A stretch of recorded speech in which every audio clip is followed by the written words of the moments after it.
It's that time of year. Finally, the Kings Royal is upon us. The Kings Royal Roundtable. Myself, EJ, driver Luke Griffith, and photographer Dan, the man with SprintFun Photography. Gentlemen, thanks for jumping on. Hey, happy to be here. Glad to be here. So we're going to get right into it. Do you remember your first Kings Royal? I'll touch on this first, then we'll go around the horn. My first one, and I still have the ticket stub from it, 1994. It was a while ago. I can't say honestly that I remember a ton about it. Just thankful I have the ticket stub, honestly. I remember that being not only my first Kings Royal, but my first visit to Eldora. And I'd been to other dirt tracks prior to that. So when I walked into that facility, it's no different than today, honestly. I don't know how many times a year I go to Eldora, but every time I walk in there, it's just like, man, how is this thing out in the middle of nowhere, Ohio? It's the place to be. If you haven't been there, you got to get there, especially for the Kings Royal. My first one's 94. Dan, when was yours? My first one was 98, so that was the year with Brad Doty doing the hand control sprint car and getting back in the seat. And I was 13 at the time, so I was really, and so Brad's accident happened really before I was into racing. The moment was kind of lost on me, and it's one of those things that, I wish I could go back in time and soak that in and enjoy that a little bit differently. But that was my first trip to Eldora. And then for a long time, we would pretty much do an annual trip. It would either be Kings Royal or maybe World 100 or the Dream. But, as a photographer, I've been doing the last probably 12 years, I think. This will probably be my 12th in a row as a photographer at the Kings Royal. So it's been really fun to get to enjoy it both on the side of a fan and as I was getting into racing in general, and then on this side of it too as a photographer. And it's you mentioned kind of that aura of when you get there, and same thing for me. It's kind of pinching myself and wishing I could go back in time and tell 15-year-old me, like, hey, one day you're going to be a credentialed media member here. And that's not lost on me anytime I get to go out there. So it's a privilege, and I love going out there. That's awesome. EJ, yours was a little later than the rest of us. Tell us about your first time at the Kings Royal. Yeah, my first year was 2015. It was a rainy day that day, a bunch of storms.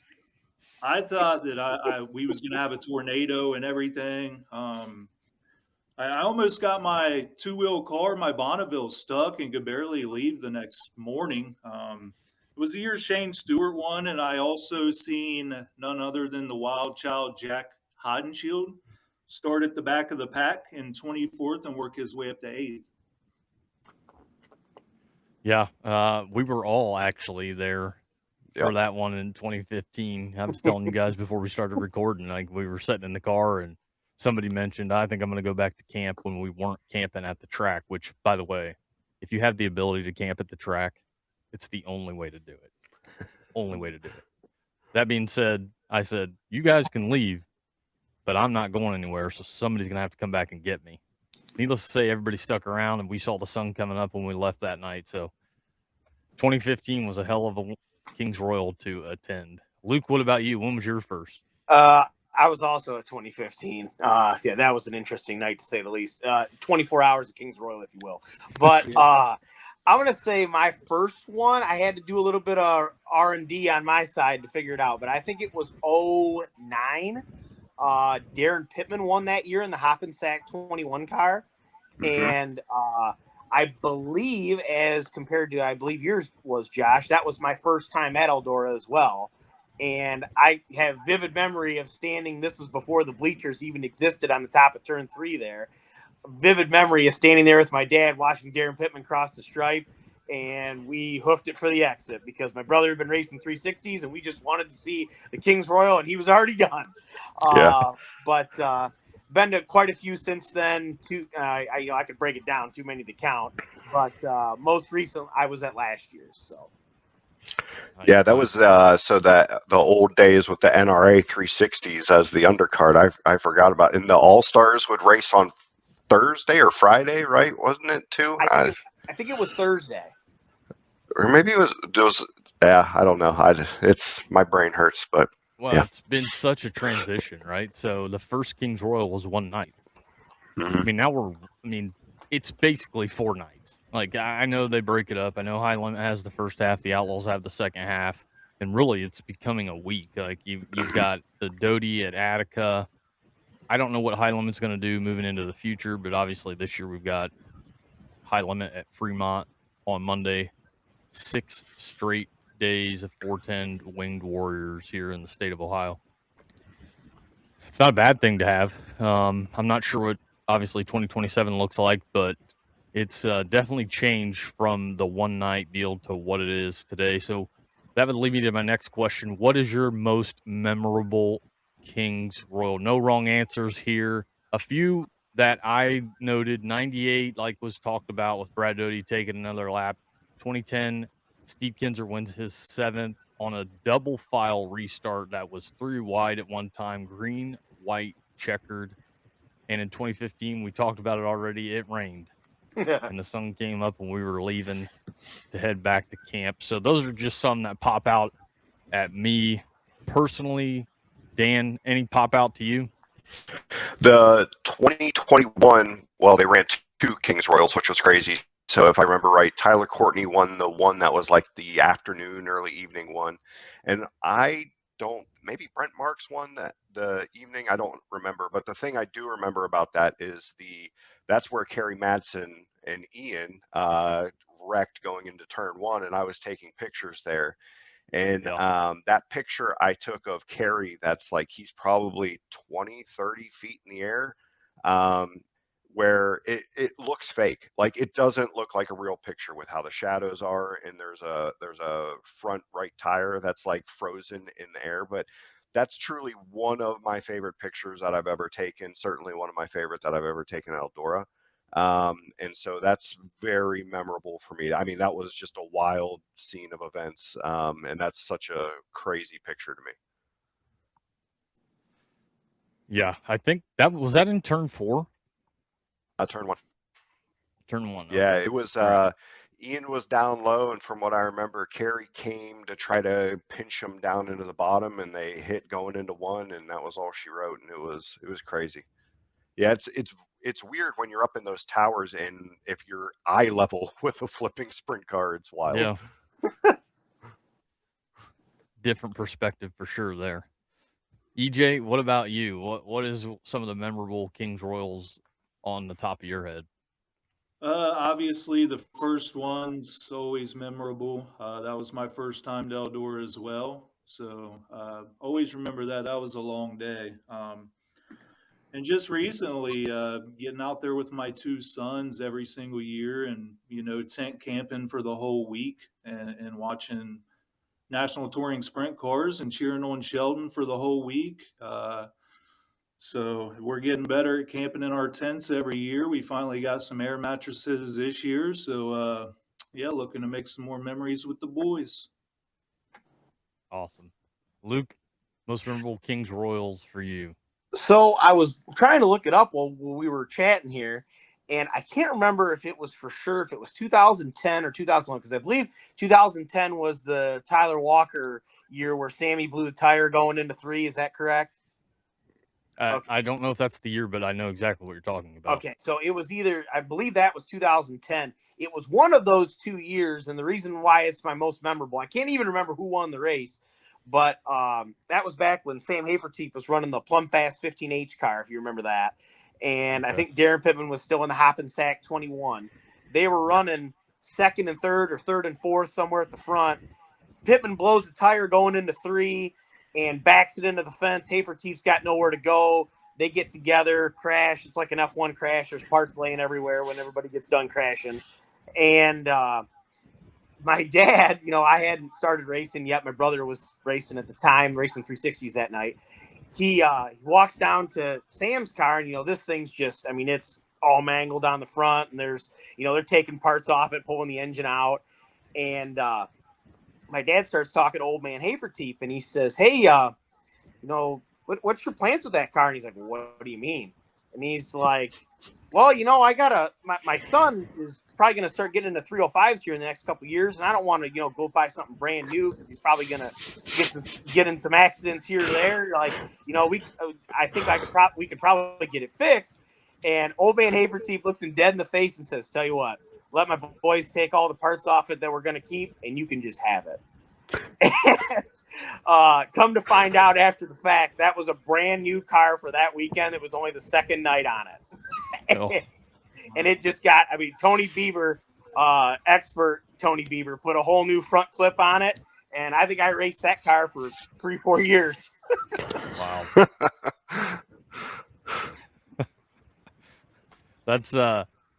Hey, it worked out well for you, man. Right. By far my most memorable. Not for, normally everybody has a cooler reason like, oh, it was a great race, or, somebody charged from the back and passed cars. Yeah, I don't even remember who won. I just, I came out of it on a good end. So that's why I remember it. All right. Moving on to the next topic, must-dos while you're at Eldora for the Kings Royal. I briefly talked about it. If you can camp there, it's the way to do it. Anytime you can camp at Eldora for a long weekend, whether it's Kings Royal or Four Crown, which I think is underrated and a very good weekend, it's a blast. Like, you go hang out with anybody and everybody, people you don't know, like, everybody's there to have a good time. So that's definitely one thing that I suggest. You got to get there, you got to camp, you got to hang out, you got to enjoy the whole week and really take in things. You can walk around. Usually they leave the gates open to the track at night, so you can walk in and out, and it's kind of, I don't know how to explain when you walk into the track at night after the racing's over, everybody's gone, but the lights are still on. I've been in there when either nobody's at the track or I've even been in there when they had like the one light on the media center and nobody else is there. And it's just, it's something. I mean, we talked about Eldora and what it's like walking inside that place, but to be there after the crowds have left and the cars aren't running, it's an experience, and you can only really do that if you're camping at the track. So, I mean, a couple other things that come to the top of my mind: if you go to Eldora and you don't have a toilet water, did you really go to Eldora? I mean, you got to get a toilet water when you go to Eldora. After the race, you can go to the throne. You can get a picture with your group too. That's something that we've started doing. Walking the track, and you would be surprised about the stuff you find in the track, by the way, after the race. Walk around the track, check out the surface. There's a lot of stuff in the track that I'm surprised we don't get more flat tires, I guess is all I'll say, because you can find anything and everything in the dirt at the track at Eldora. And if you're lucky enough, get a picture with the winner of the Kings Royal. So those are some of my things that you must do while you're at Eldora for the Kings Royal. Dan, what say you? So for me, I do love camping. I haven't camped at Eldora in probably a decade though, just because it's just, I like to be home. So and then I can start working on editing pictures and stuff. So for me, normally when I come in, I park actually behind turn 3 and enter the pit gate back there. But what I'll do is once a year, pretty much on the Saturday of the Kings Royal, I'll go early and I'll walk through all the t-shirt trailers. So I'll walk everything behind turn 4 and then go underneath the grandstands and go down into turn 1. So on a normal race night, when I'm shooting, I am in the pits pretty much the whole time. I really don't come out a lot. But I will once a year kind of take that opportunity to go and check out all the vendors, see who has t-shirts, hats, what's out there for sale. But other than that, I usually really don't look at like merchandise trailers, but I'll make an exception and I do it pretty much religiously once a year at the Royal. Okay. All right. And there definitely is merchandise to be had.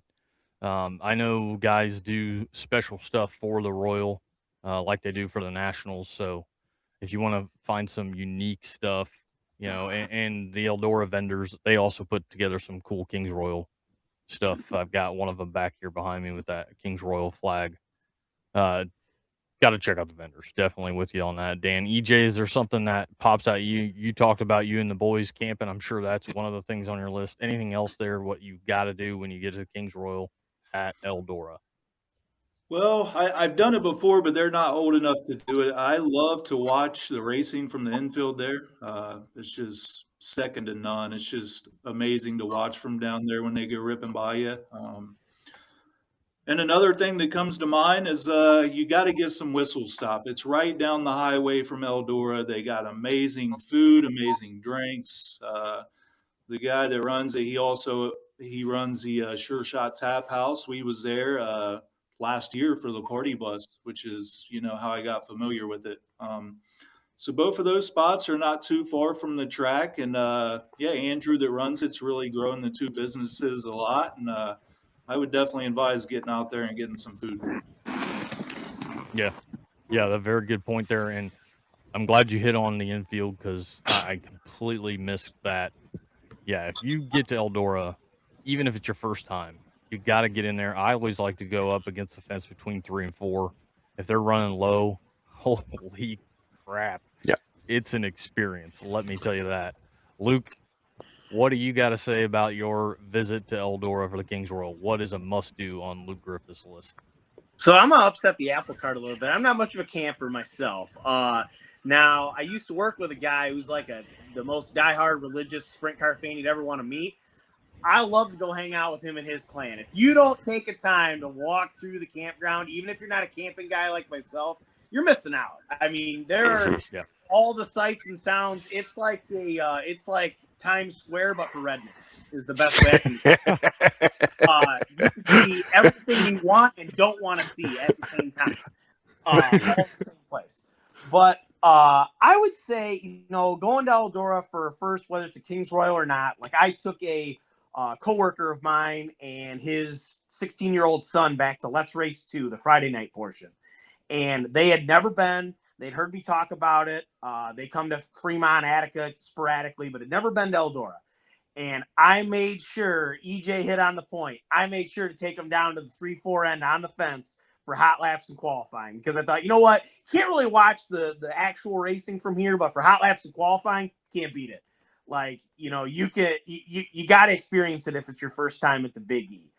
The other thing, I always got to hit up the concession stand, man. Eldora's got the best track food. I mean, you can see I ain't missing no meals. Eldora is the best track food in the country that I've been to, in my opinion. I know the Pennsylvania people of Port Royal are probably going to get revved up about the fries, but it's some pretty good stuff, and it's relatively priced well if we're talking in today's world. So, yeah, another good point. The concession, and there's a lot of reasons to get to Kings Royal. They've added the drone show, and we'll talk about a lot of things here. We're not even halfway through yet. Also want to mention some of these photos Dan has provided. Very cool photo there, by the way. Dan, where can folks check you out if they want to get some pictures from their visit to Eldora for the Kings Royal? Yeah, so I'm most active on Twitter, I would say. I do have accounts on Instagram and Facebook for SprintFun photos, but I'm not on there too often. But Twitter at SprintFun, and then as well my website, which is sprintfun.net, is the easiest way to get to it. But I try to upload stuff on there, and you can always contact me, sprintfun@gmail.com, if you're looking for something specific. So I'll have people say, hey, I'm looking for a shot of this, and I'll try to dig up whatever I got for them, because I only post a fraction of what I actually take when I go to a race. So if you're ever looking for something specific, just kind of let me know, and I'll see what I can root around and find. Yeah, I've got some stuff from Dan. It's always good. Reach out to him if you got anything. Running over Kings Royal Week this year looks busy, to say the least. Monday, July 13th, Fremont is going to have high limit. Tuesday, July 14th, Attica and the Brad Doty Classic with the World of Outlaws sprint cars. Wednesday, July 15th, Eldora and the Double Down Duels with high limit. Thursday, July 16th, Eldora Speedway and the Joker's Jackpot with high limit. Friday, July 17th, Eldora the night before with the World of Outlaws sprint cars. And Saturday, July 18th, Eldora Speedway the Kings Royal with the World of Outlaws sprint cars. Packed week of 410 winged sprint car racing. And, you know, we talked about this. The Brad Doty Classic kicks off the week. I don't know what 2027 looks like, but in my opinion, that is it. So, Luke, I want you to hit on it. The Brad Doty Classic, you ran that in 24, if I'm not Yeah. mistaken. Yep. What is that like from the driver's perspective, especially you're local, the Outlaws are coming in to really to your one of your home tracks. What is that like from your perspective? So, you know, I won't lie. You know, the limited 410 experience that I had, it's pretty intimidating. You know, you get the best in the business coming to show you their craft, and you know, you got to be on top of your game. But you know, sometimes that's just not enough. Sometimes you got to get lucky too. And the Brad Doty Classic, to me, and I know Brad isn't necessarily local to my area of Ohio. He's local to Northern Ohio, but it's a special event for me just because of where it's held and what the significance of it is. You know, not that the Kings Royal and the Knoxville Nationals and the National Open aren't huge events, but to me, this is a regional significant event just because of the fact that it's not necessarily is definitely not a memorial race because Brad is still thankfully with us and a fixture in the sprint car racing community, but it's out of respect to him and everything that he accomplished back when he was still driving. And you know, great person. Can't say enough good things about him. He always seems to have a smile on his face and pleasant things to say to anyone who talks to him, myself included. Which there sometimes everybody who talks to me doesn't have pleasant things to say. So it's nice to get a refresher with Brad. But overall, I mean, when you bang the shield down, you got to be locked in. That's the best way I can describe it. My brother was one of those people that, like, when he showed up to the racetrack, I swear he had like split personality thing going on. Like, he was a completely different guy. You know, me, I try to like have a little fun with it, enjoy it. I mean, I know Dan's run into me at the racetrack quite a few times. I try not to take it too serious, but when events like that roll around, I don't care what you look like on the surface. You're locked in below, and that's how it's got to be. Yeah, and that brings an interesting thought. Like, how does that affect you? You wouldn't think like, okay, I'm going to drive the car different tonight, but I mean, you almost have to, right? Like, it's a different car count, it's a different skill set. You're seeing the national guys come in.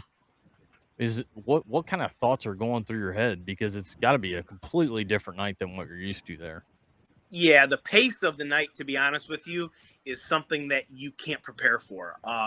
Given the fact that there's no support division, you know, those guys are trying to get into town, get out of town because they've got a big rest of the week ahead of them. That, to me, is a huge adjustment factor from the driving side of things because you don't have, you know, a late model set of heat races or a 305 set of heat races or some other support division to kind of cushion you, give you a little bit of rebound time to think about things like your go all night.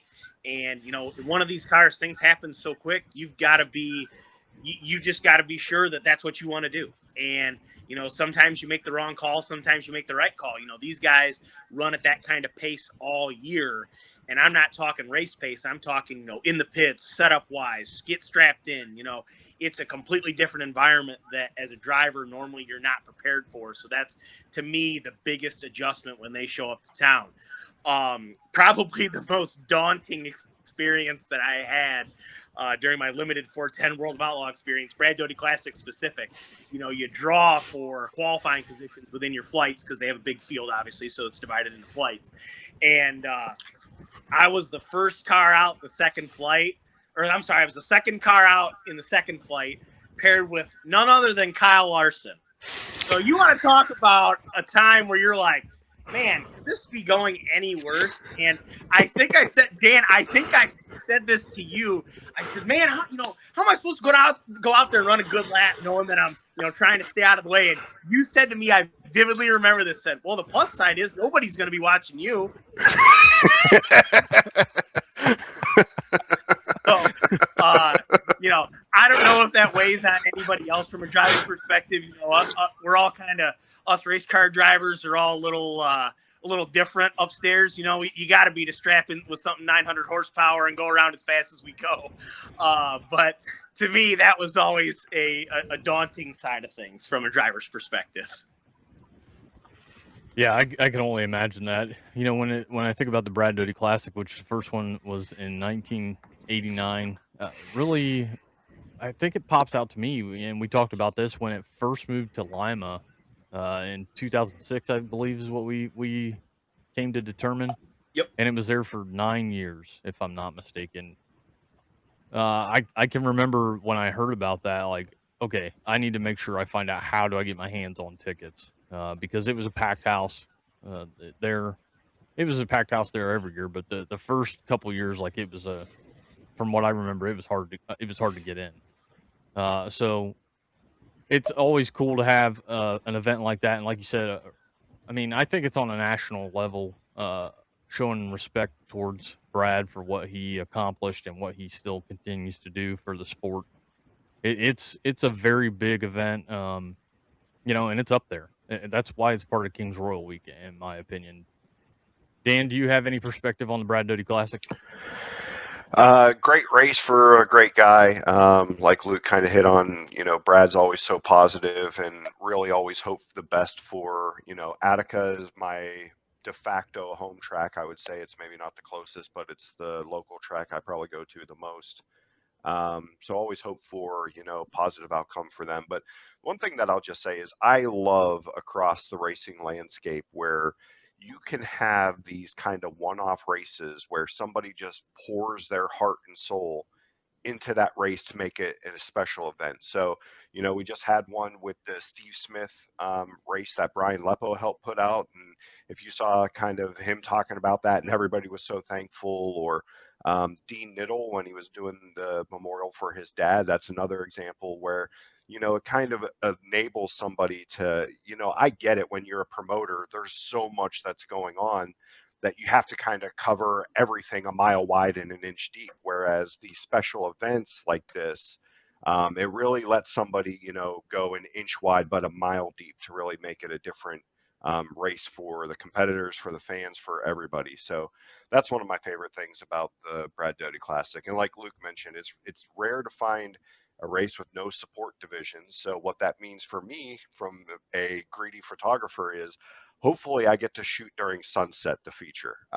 So that's what gives me the best pictures. So that's one of my favorite things as well about the Brad Doty Classic, is, you know, you don't always have the lighting conditions, and inevitably when you're shooting, like the golden hour light is being wasted on, you know, modified spinning out 6 times in a row. So I love when I get to shoot sprint cars at sunset. I mean, this obviously isn't at sunset, but this is a picture Dan took, and the clouds help you out there. Yeah. There's something to be said. I am no photographer. I got a cool shot from turn 3 last year where actually, because of the wall behind the walkway in turn 4, it was kind of blocking the sun. So it still caught a glimpse of the sun, but that was a really cool picture. Purely accidental on my part, by the way, but I kind of maybe 10% of what you're saying I understand as far as that's concerned, because I am no photographer, but yeah, it definitely could make for some cool shots there. EJ, what's the Brad Doty Classic to you? What jumps out to you about that race? Well, like you guys all mentioned, I mean, Brad Doty is an awesome person. I mean, the race, we just seen a pay increase in it as well. So, I mean, it's growing. It seems every year. And then with High Limit being, you know, 40 minutes down the road the night before, you see the majority of the national drivers go to the Brad Doty Classic. And it's just one of the tracks I feel like in the entire country that puts on even their weekly stuff is just, I mean, it's just the track puts on amazing racing. So it's a huge start for, you know, a huge week here in Ohio. And yeah, hopefully we continue to see the event grow, and yeah, just love it. Yeah, the Brad Doty Classic kicks off the week. The Joker's Wild, now the Joker's Jackpot, first appeared in 2016, and the 4-night event started in 2025. The Joker's Jackpot's going to be FS1 again, and which is going to make it a quick night at the track. I don't know what your guys' thoughts are on this. I know mine, it's kind of weird because if I'm not staying at the track, I don't know if I've got to work the next morning or whatever the case is, I'm probably a fan of it. But I can tell you last year, I was like, we're done. Like, you know what I mean? Like, it was such a fast night, and good for them. Like, they figured out this. I don't know that it talks to the people that are on this panel, because I don't want to be at the track till 2 a.m. because we got a bunch of stock cars that are banging each other in the turns. But at the same sense, like, I go to the track to have a good time, to hang out, to relax, to watch some good racing, and then 2 hours later, it's like, wait, we're done. So I'm not sure how I feel about that. I understand what they're trying to do. You know, you're seeing Flo's putting stuff on Amazon Prime now. The FS1 stuff with High Limit, like, I get it. They're trying to reach out. They're trying to grab more folks. I can't fault them for it. For me, though, it's just like, man, it's almost too quick. So, Dan, do you have a thought on that? I rarely am in a position where a race is local to me, like within 30 minutes, right? So I'm driving usually 2 hours every race I go to, hour and a half. So I'm a fan of the quick show and getting on with things. And I see your point, but you know, my response to that is like, well, you're just cutting out the crap. I mean, the racing is still the racing, right? There's still the same amount of laps that are ran for the night. The events aren't any different. It's just you're not just sitting around, looking around, watching the water truck go around for the 30th time. So I get it, though. You know, for some people, like the racetracks, like the escape, right? It's the way to get out and do things. So I see both points of it, but I think one of the things that Eldora has recently added is I think they have some concerts and some stuff where they've tried to fill that gap maybe, and that's something that maybe they can continue to expand to do, where it's like, hey, even though the checkered flag flew at 9:30, it doesn't mean our night's done. We got all this other stuff going on. I know Knoxville does a really good job with some of that stuff too. Yeah, and that's a good point, and something I should have touched on is you're right. Like, I don't, you know, for me, it's like my weekly, my annual vacation. Like, I know I'm going to Eldora for from Tuesday through Sunday. I'm going to be there.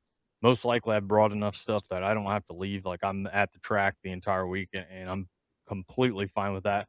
But I see from your perspective, you know, if you've got to work, or you're heading home and home's a few hours away, like, why that could be a good thing. And you touched on the concerts that they added, which are back again this year, and it was a blast. And quite a few people hung out there too. So I think that's good. I think that helps them continue to build that event, which is already huge, into an even bigger event. EJ, what are your thoughts about, I guess, specifically the Joker Jackpot that night? Just, it's a quick night at the track. Well, I mean, it's aired on FS1, so they've only got a couple hour time frame to get it in, anyways. And they ran into some complications at one of their FS1s earlier. I forget which one, but as soon as the race was over, they even went over a few minutes, and like they immediately cut it off at FS1 before the interviews or anything. So. I mean, they definitely, got to get the show in their time frame. And it's real big for the sport to be aired on FS1. I heard the viewing is going up each time they do, and it's always good to have more eyes on the product that they put out. Definitely. Luke, do you have any thoughts about that night? It's a quick night there at Eldora for the Joker's Jackpot. Like we've talked about, FS1 obviously has a big hand in that, and if you got to get home, I could see the positives of that. What are your thoughts? So, like Dan said, I'm pretty fortunate. I've got local racing close to me, but like when it comes to going to Eldora, I live up here north of the Mason-Dixon line, so I'm usually not running back and forth during Kings Royal week. I went to the Speed Week show and subsequently got rained out, so that was probably my fault. But anyway, we'll skip over that. It's an interesting concept to me. I haven't been to the full 4-day format. I won't lie to you. I'm still holding on to nostalgic purposes when it was a 2-day format with the 360s. That was near and dear to my heart because I felt like you got to see twice the racing for the same price. I see why they do what they do. I'm not mad about it. I get it. But in terms of the quick night, you think about it, there's really not a whole lot of people that week that are driving overnight, like going to work the next day, going to the races that night. Like maybe, people that live within a half hour, something like that. So I'm sure that helps them out. But like for someone like me and people up here in my part of the world, there's really like most of the people that are going, they're going for the whole week. Like once Brad Doty's over on Tuesday, they're staying down there all week. Now, just from what I've seen of the crowds from the broadcast the last probably year or two, it seems like those first 2 nights are a little bit lighter than Friday night. The big crowd starts to roll in, and then Saturday night it's like you're in an amusement park. So I'm not sure how I feel about it. I think it's good that it kind of creates like a second Ohio Speed Week with national touring aspects to a point. I'm sure the drivers would argue with me because it's a lot more work, but it's kind of cool from a fan's perspective, I would feel like. I kind of grapple with, I know EJ touched on the FS1 broadcast, the Amazon Prime stuff, gets more eyes on the sport. I'm kind of an old head in the sense of the matter that I love new eyes on the sport, but I don't want things to change dramatically because dirt track racing is grassroots racing, and I love it to stay that way as much as it can because that's what makes it special. And I'm not saying I don't want other people to see it. That couldn't be further from the truth. I love when it's broadcasted nationwide. It's an interesting thing to me to watch from my perspective. But I personally love watching it from home. I can't wait for it. I've already got goosebumps thinking about someone cashing a $200,000 check on Saturday. So Wednesday, Thursday, Friday are just the appetizer for what's coming, Mike. Yeah. And, you talk about, the streaming thing it is what it is, but you're right. You can't take away from the important part is you can't not take away from the experience of going to the track. You have to get to the track. The word has to get out there. Like we could stream it all we want, but they need to make sure that they explain to people like, why is it important? Not only that you watch this, but that you actually get there and you're physically there in person. The experience is so much different in person from the sights and the sounds. You just can't realize how awesome those machines are unless you're actually there. And on the plus side, you can go into the pits, you can walk right up and check those cars out and probably talk to the driver depending on what's going on. Like I've said this before, I'll say it till I'm blue in the face, is like, what major sport can you do that? Can I go to an NBA game or an NFL game or an MLB game and rub elbows with the players? No, I can't. But you know what I can do is I can go to my local dirt track and rub elbows with the guys and girls that are behind the wheel of those awesome machines. So I can't say it enough. Like if you can get to the track, you got to get to the track.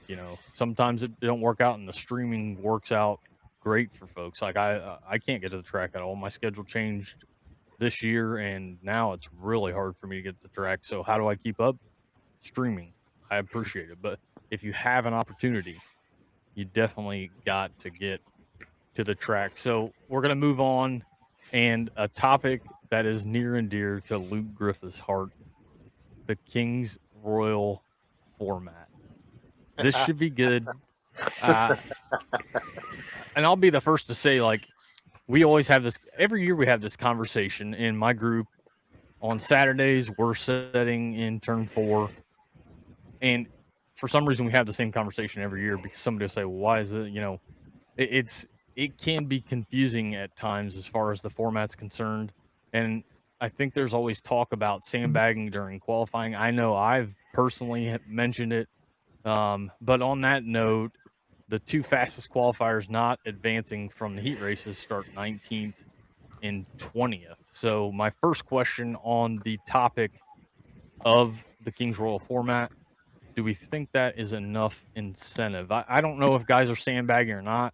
I feel like there are guys sandbagging. But you know what? That's just me as a fan. I don't freaking know. Is that enough incentive to make sure that guys aren't doing it? And what did we think the reason is behind that? So, Luke, I'm going to start with you first on this. I mean, I'll be completely honest with you, Josh. There's so much top-level competition there that I don't think you can sandbag unless you're like a prime Donnie Schatz or, David Gravel in his current right, maybe Aaron Reitzel, Rico, some of those guys that are just top tier. Like when we think of the top 5% of the sport, those are the guys I'm referencing right now. Yeah. I don't know if you can sandbag and effectively put yourself in a position to succeed later on. I think, and that's what I'm saying. I appreciate you pointing that out because that's exactly what I'm talking about. Like, I agree with you. Most of the guys aren't able to do that, but I think there are some guys like how many quick times does Gravel have at Eldora? Man, you're know what I'm saying? Really, yeah. That's what I'm saying. Is like how many quick times has he set Eldora? I would have to look, but the dude is up at the top of the charts almost all the time. So that's kind of what I'm getting at. I appreciate you pointing out. Please, sorry for the interruption. Go on. No, you're fine. You're fine. So from the sandbagging aspect, I don't really view it as a big problem. To be honest with you, inject the Kings Royal format into my veins, man. Like sprint car racing, winged sprint car racing in particular, gets knocked a lot for having not a lot of passing, follow the leader races. And, let's all be real here. We're all sprint car fans, but how many times you watch a World of Outlaw heat race set and you're like, man, those were all really good heat races? It doesn't happen a whole lot, with how their format is. If you can qualify well, usually the guys that can qualify well can stay at the front. It makes it really hard for any passing to take place. Now, there needs to be some incentive for qualifying good. I get it, but I love guys having to race their way to the front, and the cream always rises to the top at the Kings Royal. You don't get you might get some wild cards in there. It was really cool to see Casey Jedrzejek and Darren Nida both. I believe Darren won a heat race, and I know Casey started on the pole. That was awesome to see from someone who's kind of viewed as the old guy compared to those kids now. It was pretty cool to see kids that started out when I was still driving at that point. But as fate would have it, who went on to win the Casey Jedrzejek Kings Royal? That was Anthony Macri, correct? Yeah. Yep. Okay. I mean, here again, one of the best guys in the country right now. I mean, you're gonna go a long way before you find someone that's better than Anthony Macri, whether he's fresh off an injury or not. And that just proves right there that no matter the format, no matter who starts where, the cream usually rises to the top. That's why I love it, because it incentivizes racing. It's not just, qualifying and, hold your position the rest of the night and you'll be all set. You got to race, and I love it, especially at a track that sometimes it can be pretty hard to pass at the Big E. I won't lie. With its new configuration, a lot of times the heat races are pretty locked down. Nobody passes a lot of people. But in the Kings Royal Saturday night, it's a free-for-all, man. Anything goes. And, some people come out on the losing end of that. Some people come out on the winning end of that. But to me, that's what makes the Kings Royal so special. Yeah, TGA Sideways did an article in 2024 that showed how the top two qualifiers would fare in starting positions at the Kings Royal. If my research is correct, over the last 12 Kings Royals, half the time they do not start in the top 10. So, take that for what it's worth. Like you said, very good point. You know what? If you're going to win, you're going to have to pass some cars to do it. But before we move to Dan, Luke, I need you to give me your best Macho Man impression when you're saying the cream always rises to the top. So I know from our past experience, you're a big wrestling guy. I never really was, or else I'd be able to roll it out because I don't know how to do it good. I'm probably going to reserve myself and not. My wife is absolutely enamored with my Johnny Gibson 4 wide impression, but I refuse to do it in real time. So maybe if you're lucky, you'll get that one out of me someday. But yeah, we'll get to that later. Don't worry. So, all right. Well, does anybody else have a good Macho Man impression while we're on the topic? No, I'd be embarrassing myself more than I already am. I don't Dan, really what are your remember how thoughts he on did it. on the Kings Royal format? I remember, didn't he do that to like Gene Okerlund and start whipping out a bunch of little cups and like putting it on top of his Coffee head or something creamers. like that? Yeah. Yeah. Do yourself a favor and watch that. For the format, Luke hit on so much of it. I mean, probably my favorite format. I think it was, I know they've tinkered a little bit around the traditional invert because it used to be 6, right? And it was 6 heat races, so they'd invert the top 36, if I remember right.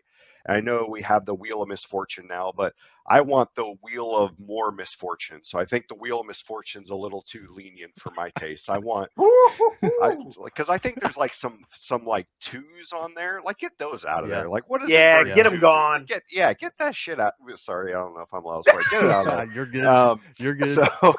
So, but no, I do like the invert 6 because the fan in me wants to see passing. That's what I'm there for, and it creates drama, it creates storylines, it creates, you know, no offense to Casey, but he's not starting on the pole if we are going straight up by time in heat races. He's not last year, right? So it's an equalizer. It gives incentive for people to show up because if you're an Ohio team, why are you going to go there and get your ass kicked for the whole weekend against the best in the business, right? There has to be a carrot there to make you want to go, and for Casey to have a good night, for Darren to have a good night. If you go back, Cole Duncan led some laps a couple years ago. Lee Jacobs also had a good run a couple years ago. So, you know, it really is a good equalizer and incentive to get some other teams and to get some different names up front. Like, yeah, it's cool to see Rico and Donnie and Gravel go for it, but that's what I want to see on lap 40. You know, I don't want to see 40 laps of, you know, somebody just dominating. So I love the format. The one thing I will say, though, that is very valid is, you know, we're usually fighting some kind of weather throughout the week. And if you're in a night where you're in a rain delay, then those heat races are a death sentence. Because if you're buried in a heat race and on a lockdown track after a rain delay, then good luck. Like, you might want to just transfer to the trailer. So, you know, that's the one thing I will say that I think when you have these big inverts, and Knoxville's the same way, they really only work when the track supports it and the track can make it racy and fair. But if you're locked down, especially in heat 1, then it's a little tougher, and I can kind of see the gripes against it. Yeah. All good points there. EJ, what are your thoughts about the Kings Royal format? Yeah, I love it. I like to see passing and see, you know, like you guys said, Casey J, Cole Duncan, people like that up there, you know, with a shot to do something. And everybody's just going so fast at Eldora with the sandbagging thing. I mean, everybody's right around the same time, really. That would be tough to do, especially at a lockdown place like Eldora when you're on the gas the whole way around. Yeah, I'm a big fan of the Kings Royal. Dan did a really good job. I don't know if I can really add much to that. So, yeah, I'm a big fan of the format, and I like to see new guys up there with a shot to do something. Yeah. I mean, I think we can all agree with that. We want to see some passing. We don't want to see somebody get out front and it's just a freight train from there. So we're going to move on from that topic. Over $900,000 going out this week. $200,000 to win the Kings Royal, $6,000 to start. Big money to win is cool, but true crown jewels do not need that, in my opinion. In 2027, I personally would love to see 10,000 to start. I don't know if that'll happen. I think that's what Knoxville is. Maybe it's even a little higher. It's higher.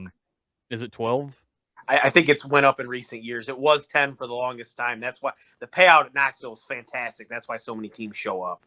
Yeah. And I mean, I don't care if they raise the winners amount. I really don't. Like, to pay more money through the field, and you know, they've sprinkled it down through the B and the C. That's what I want to see. I think that's going to get you more cars there, and then that with the qualifying and the wheel and all that good stuff, like we're going to get more cars there. We're going to get some good racing. So that's what I'm looking forward to at the Kings Royal. And before we get to our picks, I wonder, does anybody have an idea what this year's 50-50 is going to be? Because you could walk out of there a rich man. Dan, what do you think? Is it going to be is Saturday going to be the high night mark for the 50-50 this year? Is it going to be one of the other nights? And what do you think will break 100,000? I won't break 100. So I am a late model fan. The World 100 will have a higher 50-50. You can take that to the bank. They might break 100K. I think the Royal will probably be, I'll say 85K, which I'm not gonna be upset about when I win that on Saturday. So remember us little guys. Yeah, I'll try to. Yeah. EJ, what do you think? What are you thinking? 50-50 payout. What's it gonna be? I mean, I think it'll break 100K. All right. I don't see it going far over. I mean, I'll say right around 100K, but I would say that it would break it. I like what Dan says. I think 85. Now, I will say, I think I might agree with you, EJ, depending on what happens during the week, because it's Ohio. It can change. But the last time I looked, Friday looks questionable. If for some reason Friday has to get rolled into Saturday, I think there's a shot. So either way, you're walking out of there with a hefty chunk of change. Luke, you going to buy the 50-50 online? No, I'll be there on Saturday. I mean, I'm old enough to remember when the 50-50 paid more than what the race paid to win that one year, back when it got rolled over from Friday night, and it paid more than the 50,000 to win Kings Royal. So, show my age a little bit there. But to that point, so I got kind of a hot take here, and I don't know if it would be well received or not, but I feel like if the 50-50 reaches a certain threshold, it should be split in half, and there should be 2 drawings. So, but it's already split in half. That's the point of the 50-50. So you want it. So I want to take the winner's you want half. 33, 33, 33. No. I want to take split whatever the total is. Split that in half.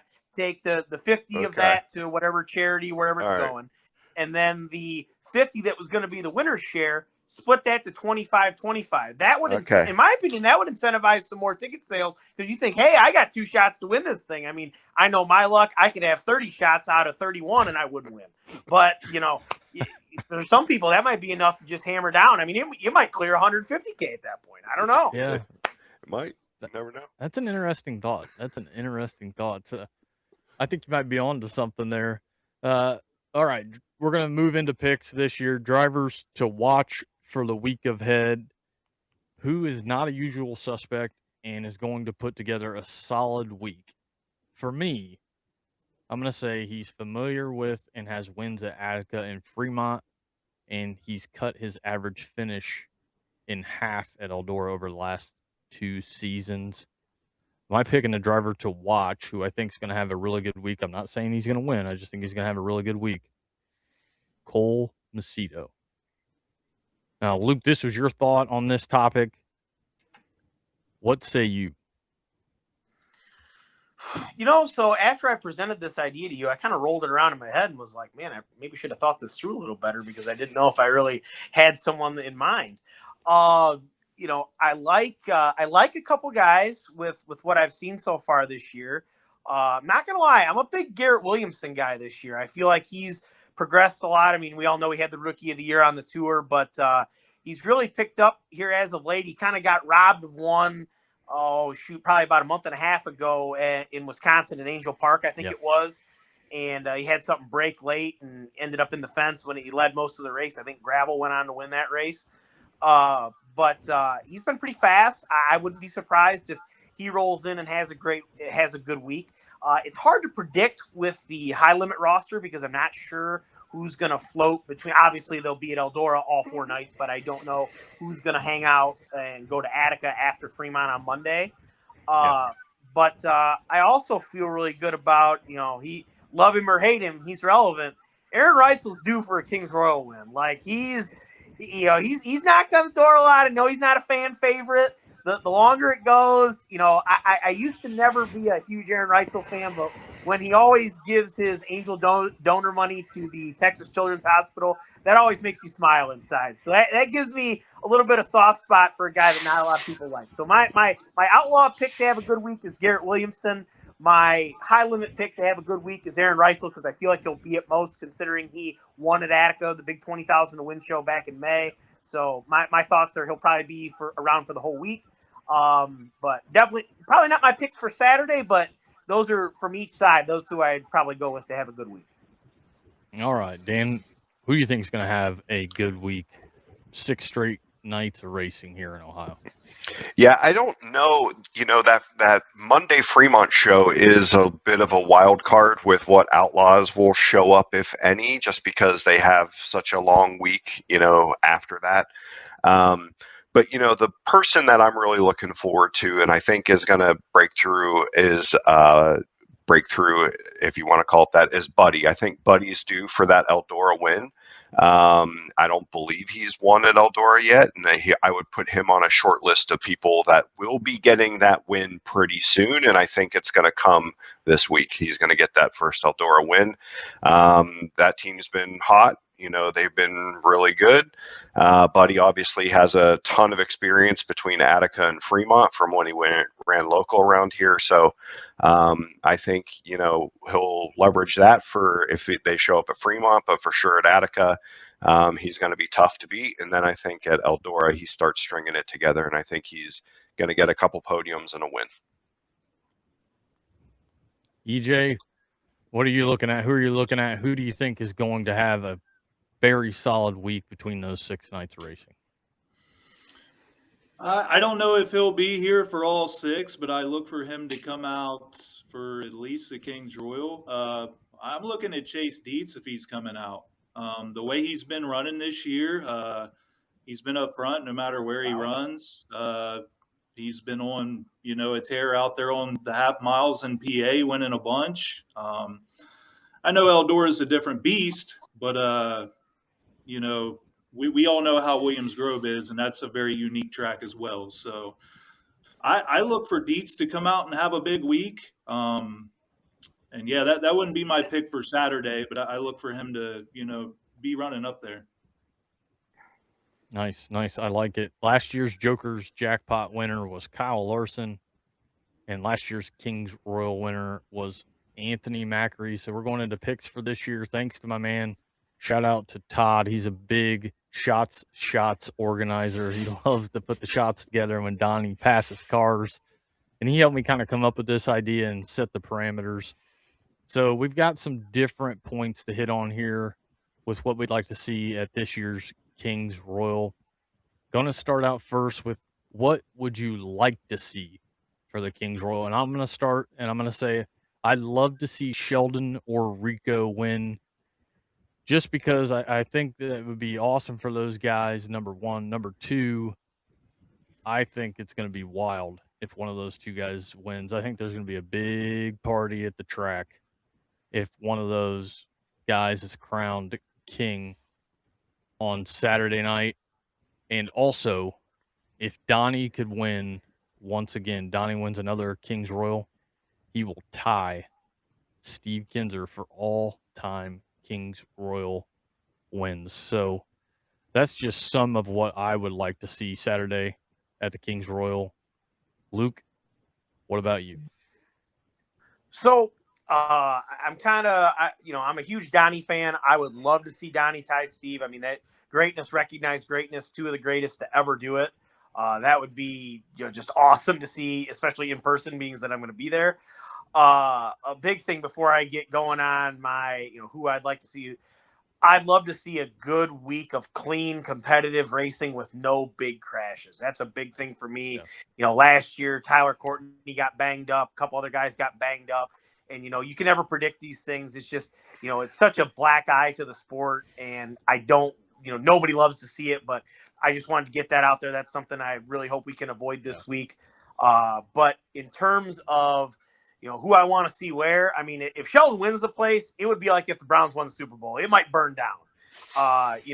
With all the with all the fans he's got in attendance there. I mean, being a local Ohio guy, and he's finally notched that Eldora win a couple years ago. It took him a little bit to get there, but I feel like the momentum is there, especially with how he's been on a recent tear. I mean, correct me if I'm wrong. EJ might be able to know this better than anybody. I think this is the best statistical stretch of his career on the Outlaw Tour. And he's looking hot coming into, the month of money, one of the biggest weeks of the year. I wouldn't be shocked if he's standing on a podium spot on Saturday. Would love to, obviously touched on shots, would love to see shots. I'd love to see a non-full timer for either High Limit or the Outlaws stand on the top of the podium. And, no disrespect to Kyle Larson. I'm not talking Kyle Larson. I'm talking a Chase Dietz. I'm talking an Anthony Macri. I'm talking, God forbid a local. Oh man, that would be cool. But I love to see some parody. I love to see some drama, like Dan pointed out earlier, that this format tends to breed. And we're gonna give out $200,000. Well, I'm not giving it out, but we're giving out $200,000 on Saturday. Like, I'm just excited to be there. I don't know about you guys, but I looking at it and thinking about this, like you pointed out, I'm completely on board with you on all those things. We want to see some good, clean, hard racing. We don't want to see anybody getting banged up. And if we could get somebody completely outside of the box to sit on the throne to get crowned as king, sign me up. Like, I don't know if it would be as big as Rico or Sheldon winning it, but it'd be up there. Like, people would be jacked about that. You get somebody outside the box. So, Dan, what would you like to see Saturday at the Kings Royal? I think, kind of hitting on, shots, Rico, they'd be good. But for me, and I tried to stay impartial a lot of times. I really am not a fan per se of certain drivers, because I don't want to. I think that just doesn't come across good. Your shirt would say otherwise, though. Well, there's one driver that I'm a fan of. So, but sometime in my life, and sooner rather than later, I want somebody from Ohio to win the damn Kings Royal while I'm there. So Sheldon is the best bet for an Ohio driver leading the charge, obviously, but I would absolutely love to see a local guy, a regional guy from, somebody with some, either the team or they themselves are from Ohio. But to me, this is not just Sprint Car's crown jewel, right? This is Ohio's crown jewel, right? This is one of the best tracks in the world, and we have it in our backyard. And I absolutely love, and that's one of the things that I think they do better on the late model side, is they really play up the states, right? So you'll hear James Essex talking about a Buckeye versus, a volunteer versus, a Tar Heel and all that stuff. And I love that stuff. So I want to see Ohio defend home turf at the Kings Royal. I like that. And I can definitely get on board with that. EJ, what would you like to see Saturday at Eldora for the Kings Royal? Well, Josh, I'm going to say let's go King Sheldon Hodenshield. Let's finally get it done. This is your year. Let's get him on the show when he does, too. I work on him all week long when we're out camping and stuff, and, hype him up. And we'll get him on the show, give him an interview.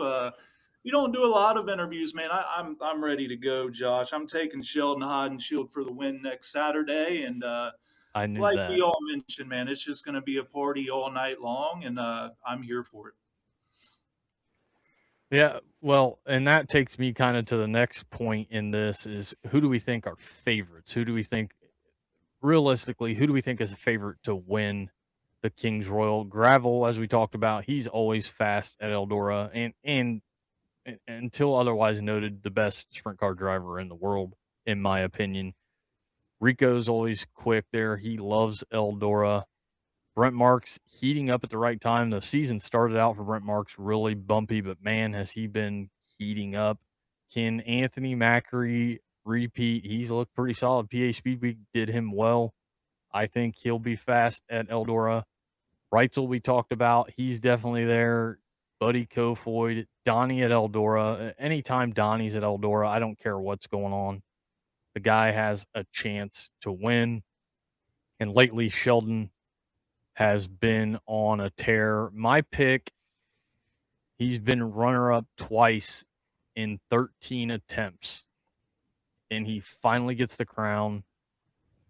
He's put in the work. You can tell if you follow him. And the dude loves Eldora. I think Rico Abreu is crowned king Saturday at the Kings Royal. Luke, what do you say favorites for Eldora and the Kings Royal? So, I don't know what the quote NXT bets odds on favorite is because, I'm not allowed to bet on sprint car racing since I live in Ohio. But, obviously, if you start a Kings Royal favorites discussion and it doesn't include names like David Gravel, Rico Abreu, Aaron Reitzel, Donnie Schatz, then you're not going to get very far in my book.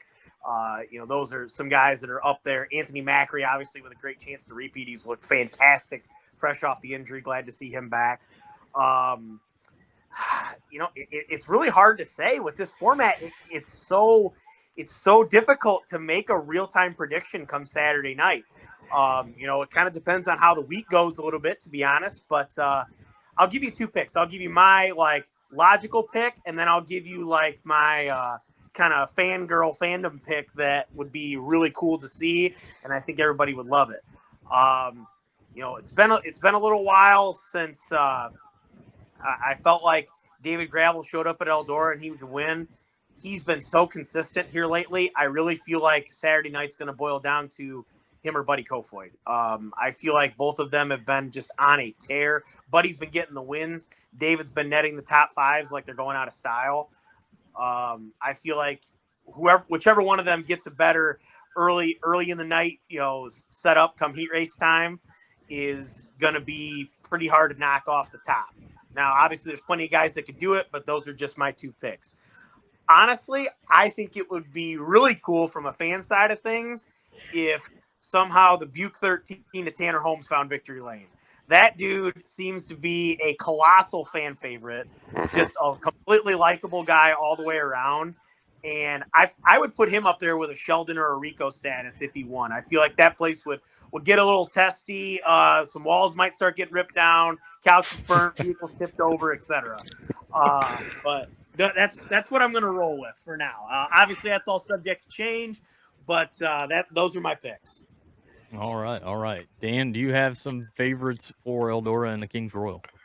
Yeah, I mean, it's crazy when you think about, and we don't think about a lot of parity all the time, but the amount of parity right now in sprint car racing is crazy. Because in addition to all those names, I'll throw two more out. What about Logan Schuchart and Carson Macedo? We didn't talk about them at all. So there's probably 15 drivers right now that you could say, next Sunday we'll say, this person won, and you'll be like, oh yeah, I can kind of see it. So there's just so much parity right now, and there's so many people that even when they're having a not great season by their standards, they show up at Eldora and the switch is flipped. So Logan's an example, Donnie's another example of it, where, man, you can never rule them out. So as far as a pick, I don't know, man. It's so hard. I'm going to just go with Buddy.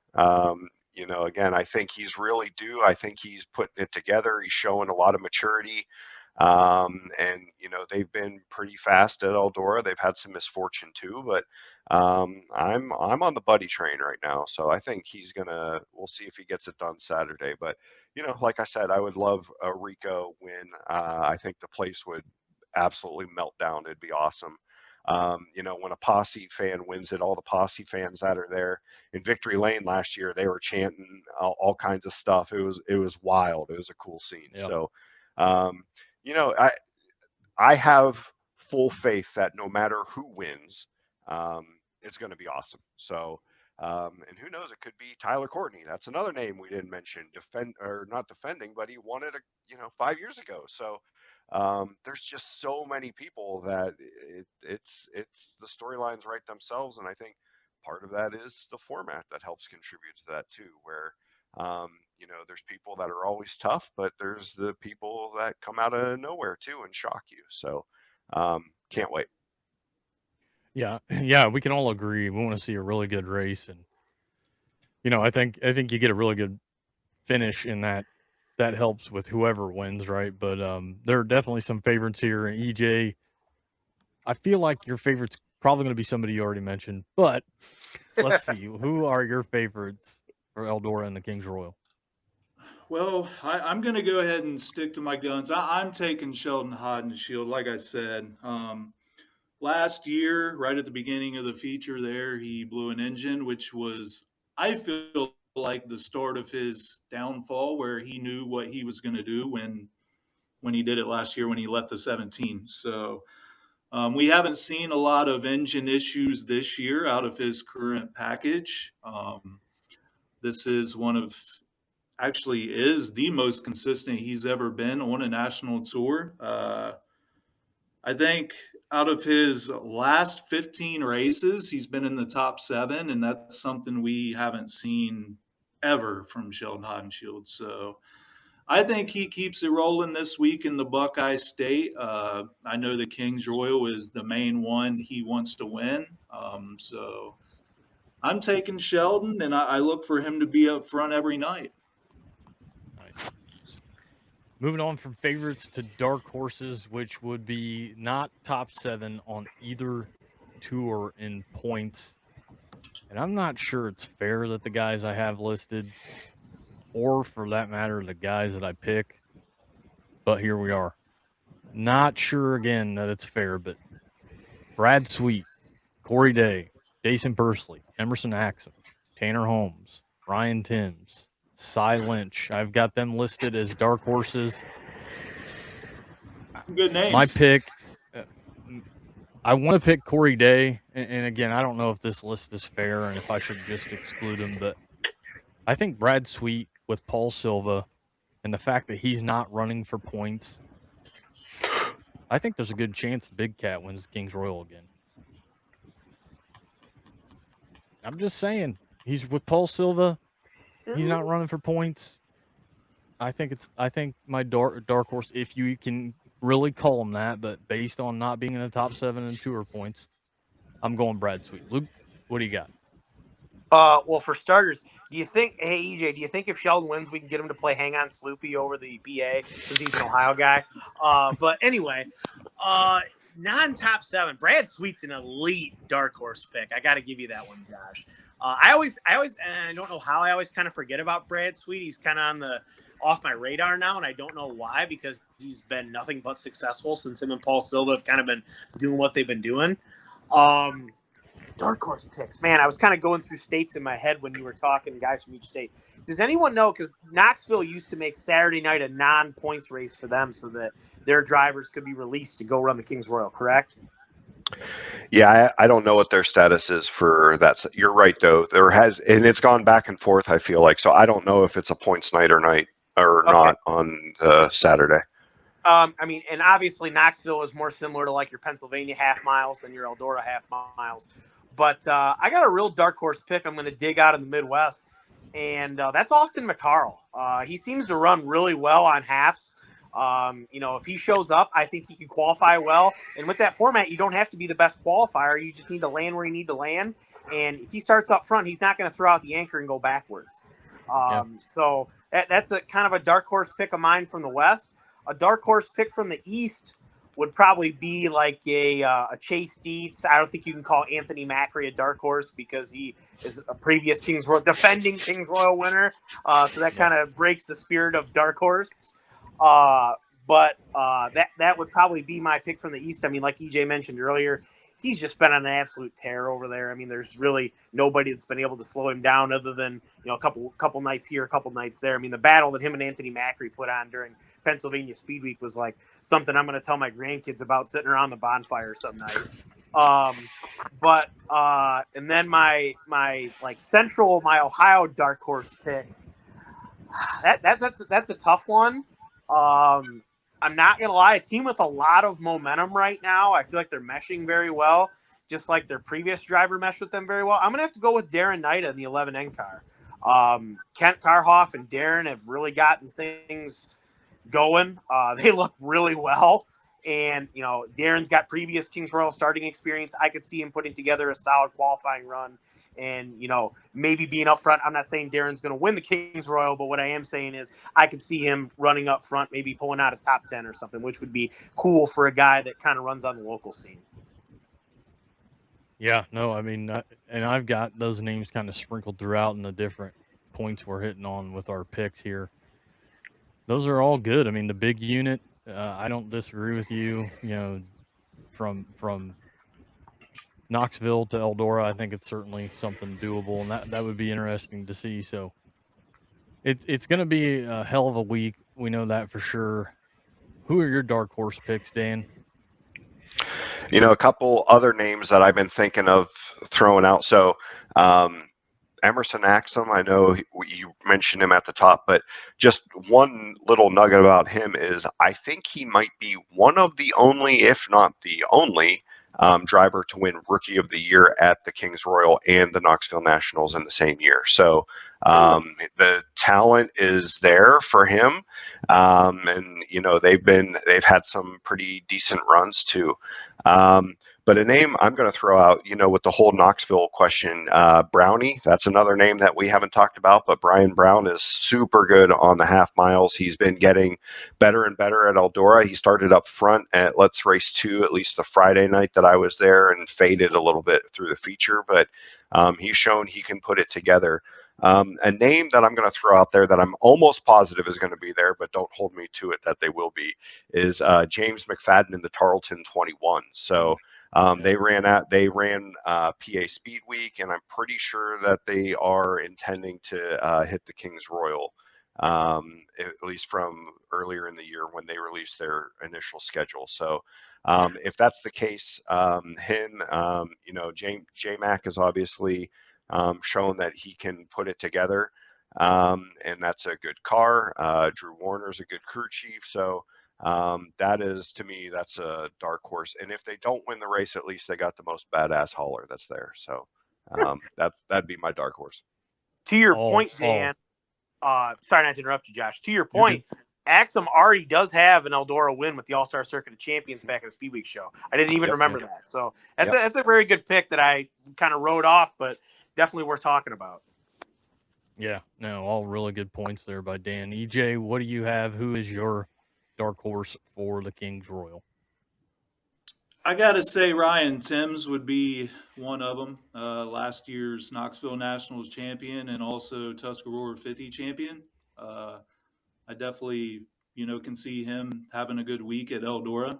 Not sure if his recent results there or anything, but he's been doing a lot of big things on the bigger tracks recently because he's more of a midget guy and from smaller tracks. So Ryan Timms, another I mentioned earlier, Chase Dietz. And also, I would even watch out for Danny Dietrich. Anytime he runs out here in Ohio for big events, he's always a threat. And yeah, if he's in the show, he'll definitely be one to watch as well. Yeah, he'll be a favorite at Pittsburgh tonight. So they just announced that they're running at PPMS tonight for their 10K fast show. So Danny's always very good on those big tracks. So I like that as well. And there was 5-ish years ago, he ran top 5, I think. So I do like that Double D pick if he's coming. I'm not sure if he is. It seems hit or miss with him if they show up or not. But yeah, I like that pick too. Fresh off a PA Posse win at Clinton County last night too. Yeah. Yeah, interesting. I completely forgot about Danny Dietrich. He's kind of had an up and down year, but it seems like here recently he's kind of getting it together. He had a decent Ohio Speed Week, obviously. I think he ended up second in points. So that's a really good pick, EJ. I kind of completely forgot Danny Dietrich existed, even though he's one of my favorite guys to follow on Twitter and listen to what he has to say. Yeah. All good picks there. I kind of feel like my pick's just not fair. I mean, I need to put somebody else in the dark horse category. You guys all kind of did it the right way. I was kind of cheap on it and picking Brad Sweet, who's already won the Kings Royal, who's won World of Outlaw points and who's won high limit points. So I'm gonna say Tanner Holmes. I'm gonna go to Tanner Holmes. Although I think mean, technically Brad Sweet, but I think that's cheap. So I'm gonna go with Tanner Holmes. It's all right. Luke tried picking Anthony Macri, the defending champion, as a dark horse, so you're fine. Whoa, Brad whoa, Sweet's come okay. on. It's fine. I acknowledge the mistake. All right, and then the last category is going to be long shot. So I've got Chase Dietz, Caleb Henry, Darren Nida, and Cap Henry listed. I'm going to put Chase Dietz. So I think you could kind of decide if you want to make them a long shot or a dark horse. I think a lot of the names that we're all mentioning, depending on the category, we're all mentioning kind of the same guys. So I think my long shot, I'm going to say Chase Dietz, and I don't know if that's a long shot. That may be more of a dark horse, but I'm going to go with Chase Dietz. Luke, what do you got? I'm going to slide Darren into my long shot category. I completely forgot that category existed after I briefed your notes earlier, so that's on me. But man, that's a tough one. Because there's a lot of guys that could run well. There's such a deep talent pool that shows up to this event, whether it's Wednesday, Thursday, Friday, or Saturday for that matter.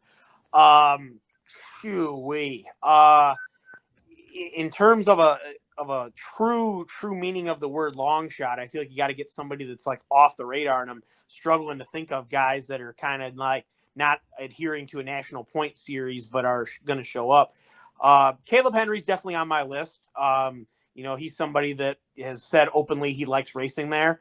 And he's had a lot of success at other tracks in Ohio.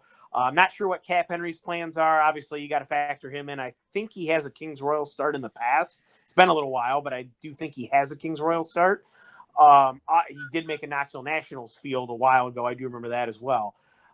So I'm going to roll with them and throw Darren in there too. That's probably my long shot picks, just because it's hard for me there's so many guys that are, hopping back and forth. Like I have a lot of guys at Knoxville, but I don't know if they're going to come. So I don't want to, start throwing them out without knowing who's going to be there and who's not. So sure. Dan, what do you got? It's tough. I mean, there's so many names. Caleb was who I was thinking of in the 101, and Andy's such a good crew chief that I have a lot of confidence in them that they can figure it out. Name I'm going to throw out in a car I'm going to throw out is the Hefner 27 with Bryce Lucius. So that would be my long shot. So Bryce was really damn good in during Speed Week last year, I think it was, where he won 3 of the first 3 events. That car was really good too with Steven Snyder Jr. When they made some starts. They ran really good at Eldora last year during Speed Week. So I think, hopefully they can continue to build and gel and get some positive results. But that's somebody who I would maybe look for as a really kind of a long shot.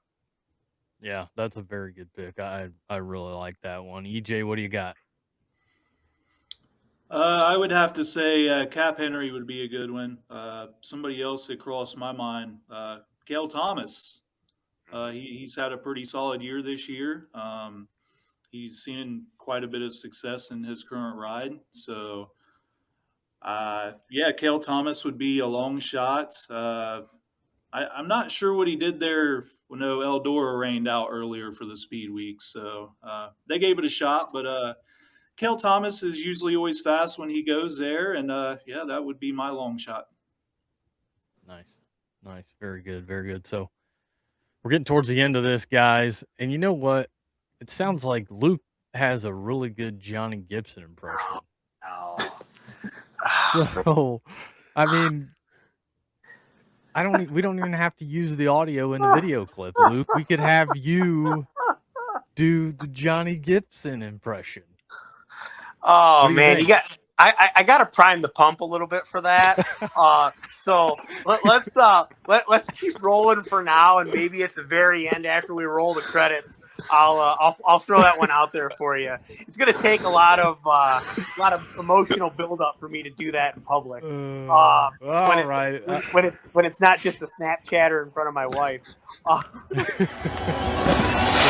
I'm not gonna make you do it. I'll let Johnny do it here. Well, guys, it's been fun talking Kings Royal. We've been doing this for a minute, talking about the Kings Royal, especially when you get close. I know talking about it last week and the week before, like even last week, EJ and I were talking about it, and it's like, oh, I'm starting to get those goosebumps. I'm starting to feel that tingling. There's nothing like it. I know there's the Knoxville Nationals, but sitting there in that crowd, 20,000 plus, over 900 horsepower, some of the baddest drivers on the planet at one of the baddest tracks in the world. Guys, I can't tell you. Like, I know when I'm sitting there Saturday and they go 4 wide, I'm going to be tingling all over. I'm going to be jacked. What is it about the 4 wide at the Kings Royal? It's special, Luke. Well, I mean, we kind of touched on it briefly earlier, but when the Kings Royal started, I believe it was, if it wasn't the highest paying sprint car race to win in the country, it was the second. And like you said, Josh, crown jewels don't necessarily need to have a big payday to win in order to make them a crown jewel. I think we've seen that become a thing, and no disrespect towards the Houston's High Bank Nationals. They've done a great job with building that event up, but it feels like they've tried to buy that status to a degree. And that's just something that you earn over time. And I think they're going to get there. I really do. It's a gorgeous facility. They run a great show. I've actually raced there myself, and I tell people this all the time. I think it's second to none in terms of facility, in terms of the country. I think it is top notch, truly. But to shift gears back towards the Kings Royal, they're giving out $200,000 on Saturday. If that doesn't get your motor running, no pun intended, I don't know what will. Coupled with the fact that it is probably the second biggest sprint car race in the world. It's in our backyard, which adds a little bit of extra layer of importance to it. And, you're watching these guys. Eldora, I always compare it to like an old Roman Coliseum. You're going there and you're sitting up and the stands stack high and you're watching gladiators duel for 40 laps for 200K. I mean, there's something special about it. The 4 wide is obviously the preamble to it. It gets you going. Johnny's good with the theatrics and gets everybody fired up. Fun fact, he's blocked me on Twitter, not sure why. But it really, as they say what movie was it? It's provocative. It gets the people going. That's Johnny Gibson with the intro for the Kings Royal. Something I forgot to touch on earlier that I think we all forgot. My wife has pointed out to me, and it's always been second nature to me. I remember it. It is elite top tier that they introduce former winners on that night as King insert name here. That to me adds such just an underlying drama, tense effect to the night, knowing that, oh man, we've got all these former guys that have won it here. I believe Knoxville does something similar, but you don't hold the title of King at Knoxville. You hold the title of King at the Eldora Speedway on the third weekend of July. Yeah. And, it's Saturday, Eldora, Kings Royal, you feel it. You feel it. If you are there, you're aware of what's on the line, what's about to happen, and that a king is going to be crowned. Nothing like it. Dan, what do you got? 4 wide, Eldora, Kings Royal. Yeah. So from a photography perspective, most of the time, the 4 wide that I shoot just happens to be where I'm standing. Whatever I get is what I get. But Eldora for the Kings Royal, I'll usually try to pre-plan a little bit better. And I know you had the picture up earlier from the 4 wide.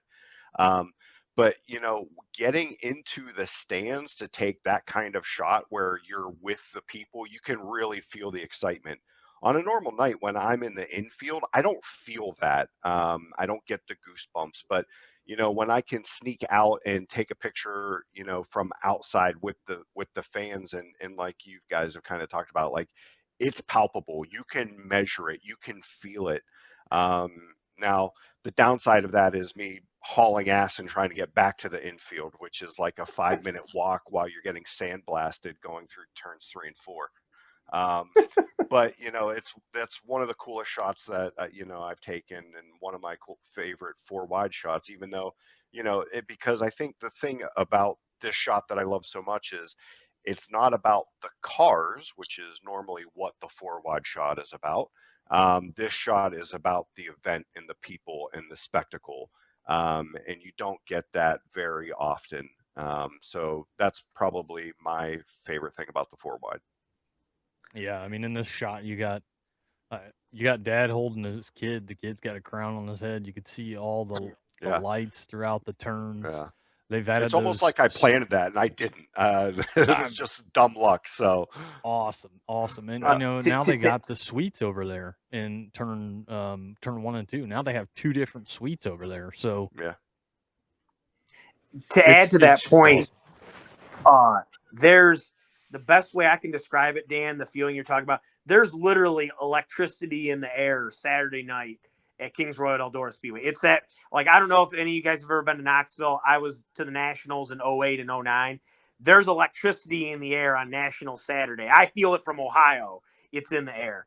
It's truly like, if you can't feel it at Eldora Speedway, you're not breathing. Like, it is there on Saturday. It's in you. It's around. It's everywhere. Like Dan said, it's about the spectacle. They use the term the greatest spectacle in racing to refer to the Indy 500. We need to come up with something cool to talk about the Kings Royal, because it's a very similar feeling. Definitely. EJ, I know you're going to have the boys there with you. You always have the boys with you. What is it? 4-wide Saturday Kings Royal. What is that feeling like? It's like no other. It's one of the biggest events in all of sprint car racing. The fireworks, the flames, the huge fireball on the backstretch, John Gibson's 4-wide, just everything about it, man. Just it's something to experience in person for sure. Yeah, I can't imagine trying to be inside a driver's head there at 4-wide Eldora Kings Royal. What's on the line? You're going down in history as a king of Eldora Speedway. I can't imagine. As a fan, it's what I look forward to every year. Moving on, wrapping up. What plans do you have for Eldora and the Kings Royal? What does your week look like? I know my week starts Tuesday. We're going to get to Eldora and we're going to set up camp, and we're going to be there through Sunday, Tuesday through Sunday at Eldora. I'll be there every night. Looking forward to it, as we do every year. Luke, what are your plans for Kings Royal week?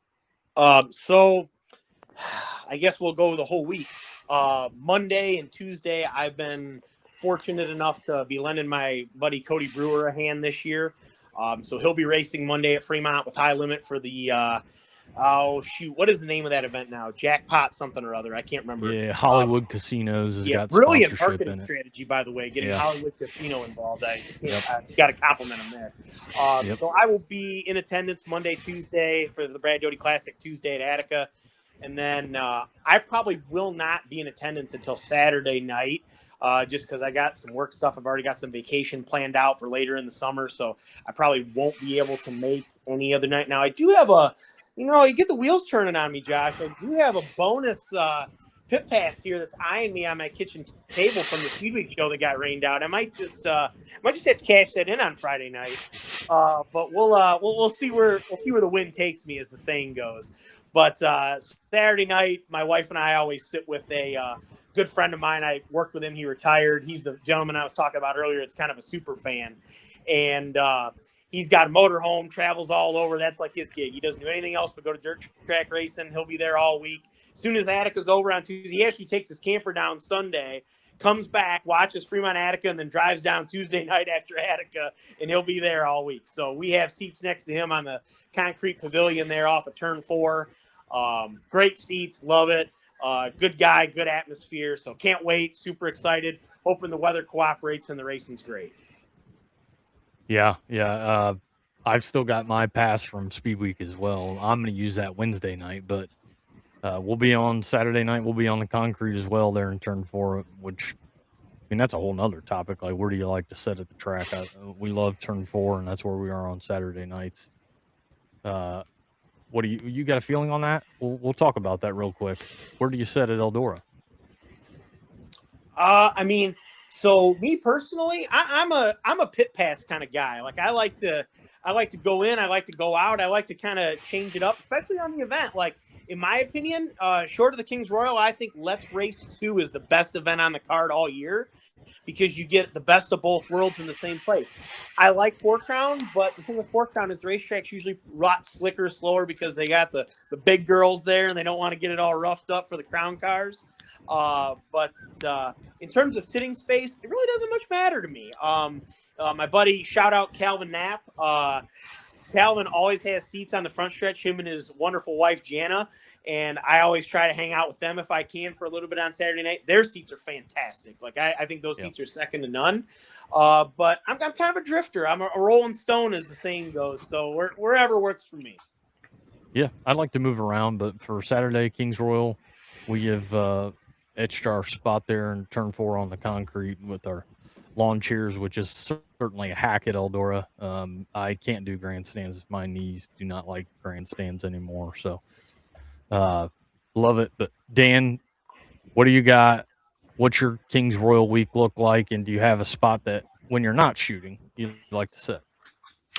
Yeah, this week shaping up where I'll be at the Brad Doty Classic Tuesday, and then probably we'll just be at the Royal on Saturday. I have work all week, so I've been burning PTO for other things, so I'll be at work for the week. I think Thursday we're actually going to Kings Island, going to a different amusement park than Eldora. So.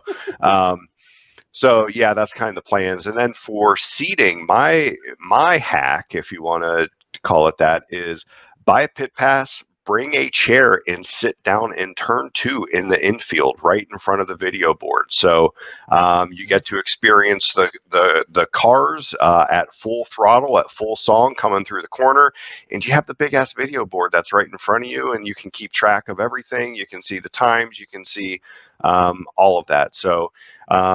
When I bring a first timer to Eldora, and assuming that I'm shooting, I'll bring a chair and have them, and I'll park them there so that way I can kind of still connect with them and talk to them and come and sit down and hang out with them while I'm still shooting and going to different spots around the track. Great idea. Great idea. You'll be shooting photos Saturday at Eldora at Kings Royal. SprintFun Photos is where everybody can go if they want to get some of those awesome shots that you're going to take. EJ, what's Kings Royal week look like for you? And do you have a favorite spot to sit there at Eldora? This week is vacation for me because I'm off work and I'm getting paid all week. And I will be starting my week at Fremont on Monday. We will camp at Fremont. We'll wake up Tuesday. We'll make the short drive to Attica. We'll camp there Tuesday night. We'll make the drive out to Eldora on Wednesday. And, yeah, we're making a whole week out of it. So as far as the seating goes, we're a little bit everywhere each night. But if I was to say my favorite place to sit at Eldora would definitely be turn 4. And, yeah, the higher on the grandstands, the better, especially with my 2 kids. Yeah. Yeah. Well, guys, this has been awesome. Wrapping it up. Hopefully getting people fired up for the Kings Royal. I know we're all pumped about it. What a week of 410 wing racing in Ohio. Monday through Saturday. And side note, Rich Bogler Classic, the USAC Silver Crowns at Winchester, Sunday, July 19th. Qualifying's at 1:30, racing at 3:30. So if you wanted to get 7 straight days in, if the weather will cooperate, you most certainly can get 7 straight days of racing in, adding a pavement day in there, of course. Guys, I appreciate you coming on. It's finally here. It's Kings Royal time. Everybody like, follow, share, subscribe. Thanks for the support, and we hope to see you guys at the track.